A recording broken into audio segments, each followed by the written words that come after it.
What would you risk to look forever young? Your health, your comfort, your very life?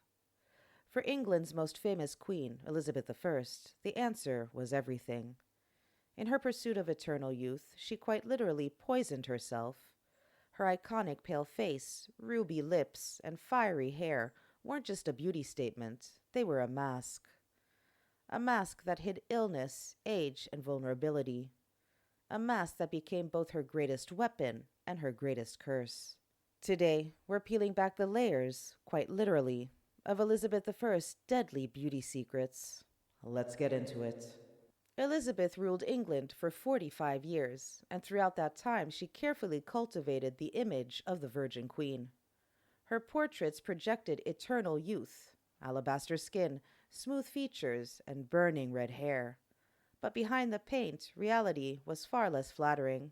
The French ambassador André Hureau du Metz, after meeting her in 1597, didn't hold back. He wrote that the queen, then in her 60s, had a face swarthy and full of wrinkles.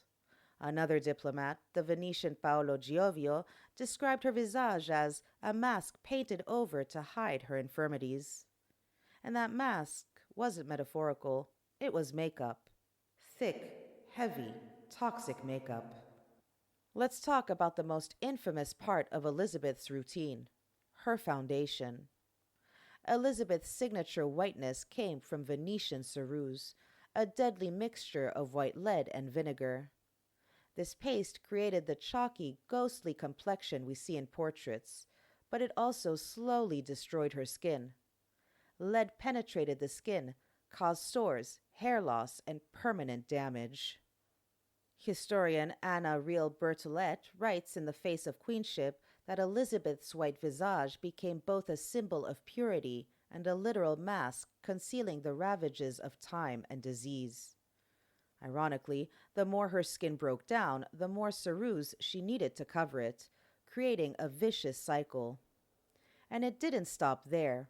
To bring color back to that ghostly pallor, Elizabeth applied rouge made from vermilion, a mercury-based red pigment. That meant she layered poison upon poison, lead to whiten, mercury to blush. For her lips, she reportedly used cinnabar or plant dyes, and her eyebrows, which she plucked nearly bare, were painted back in with coal or soot. Imagine it, a face sculpted from toxins, smoothed into a porcelain mask. Smallpox had scarred Elizabeth's skin and left her hair thinning.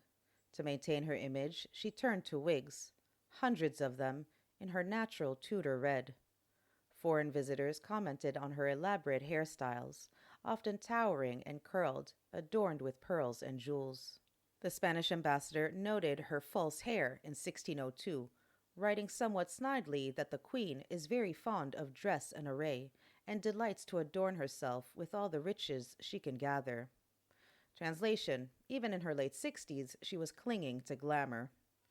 And here's the thing, it wasn't just about wigs or paint. From the very beginning of her reign, Elizabeth was under constant attack simply for being a woman. Male ambassadors, advisors, even foreign rulers expected her to fail. They said she was too weak, too vain, too emotional. Apparently, they never met her father, King Henry VIII, but I digress. Basically, she was doomed. And yet, when she fought against age with cosmetics and wigs, those same men mocked her for it. Historian Susan Doran points out that Elizabeth's very femininity was politicized. Every wrinkle, every rumor about her appearance was twisted into evidence that she was unfit to rule. And here's the irony. Men wanted women to remain forever young, desirable, flawless, but then sneered when it wasn't, as they would say, natural. It's the oldest trick in the book, my friends. A no-win game for women. Past or present, we're constantly judged for how we look and how we age. For example, oh, you're letting your gray hair show? Why don't you dye it? Oh, you dye your hair? That's not natural.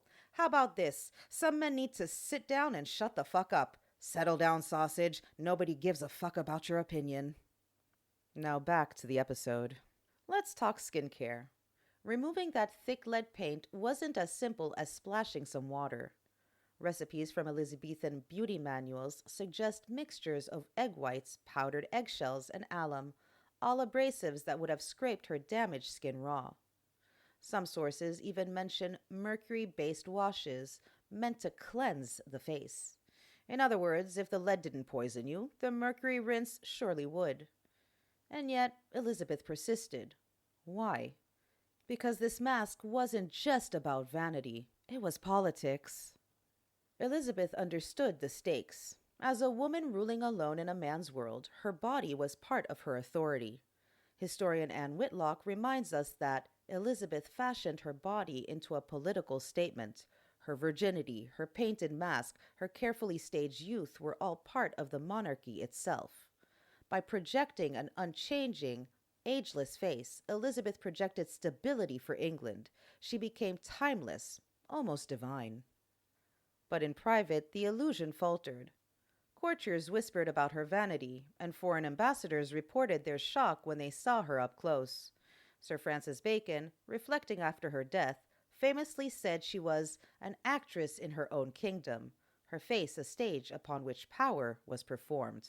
I'm just going to leave this here. You know, sometimes I actually wish I had the confidence of a mediocre, balding, middle-aged white man with an unwashed ass.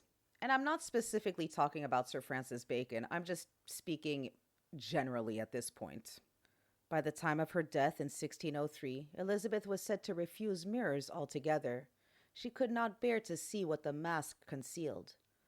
Courtiers wrote that she spent her final days sitting motionless, full of melancholy, her painted mask cracking under the weight of years.